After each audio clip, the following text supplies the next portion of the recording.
రైతు సోదరులకు నమస్కారం అండి. ఈరోజు మనం శివాపురం గ్రామంలో బిఎస్ఎస్ 414 అనే వెరైటీ చూస్తున్నాము. ఇది వచ్చేపాటికి శివాపురం గ్రామం సార్. రైతు పేరు వచ్చేసరికి బొజ్జ వెంకటరమణ గారు.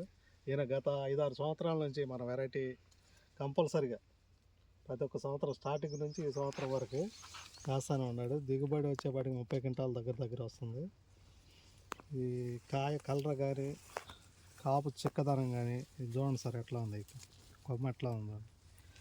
ఇది బాగా హైట్ పెరుగుతుంది అన్నమాట. హైట్ పెరగటం వల్ల ఏంటంటే తాలు శాతం బాగా తక్కువ ఉంటుంది. తాలు శాతం అనేది బాగా తక్కువ ఉంటుంది. ఇది చూడండి సార్, రేటు కూడా మంచి రేటు ఉంది ఈ సంవత్సరం మార్కెట్లో. ఇది ఏ చెట్టు చూసినా చూడండి సార్, చిక్కటి కాపు, బాగా చిక్కటి కాపు. ఇది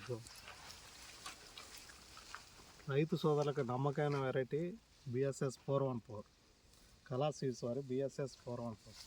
చూడండి సార్, ఇది మొత్తం 4 ఎకరాలు వేసాడు ఈ చేను. ఇది ఆల్రెడీ ఒక కటింగ్ అయిపోయిందండి. కటింగ్ అయిపోయింది. ఫస్ట్ 5-6 క్వింటాల వరకు వచ్చింది ఎకరానికి. ఇది రెండో కటింగ్ సార్.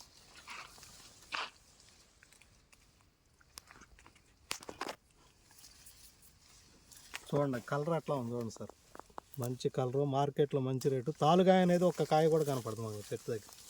కోసిన తర్వాత కూడా అనిపిస్తుంది బాగా తక్కువ, అసలు తాలు అనేది లేదని చెప్పి అనుకోవాలి. చూడండి సార్, ఈ వెరైటీ వచ్చేపాటికి 5 అడుగులు పెరుగుతుంది. ఇది చూడండి ఎట్లా వచ్చింది, ఈ హైట్లో ఉంది, చిక్కట కాపు. ఇది ప్రతి ఒక్క చెట్టు సార్, ఒక చెట్టు అని కాదు, ప్రతి ఒక్క చెట్టు చిక్కట కాపు. కలరు మంచి కలరు, చిక్కట కాపు.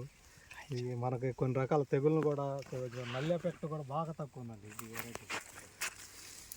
ఈ చుట్టుపక్కల చేలు వరకు నల్లికి పోయినాయి, కానీ ఇది మనకి నల్లిని తట్టుకొని కాసే వెరైటీ 414.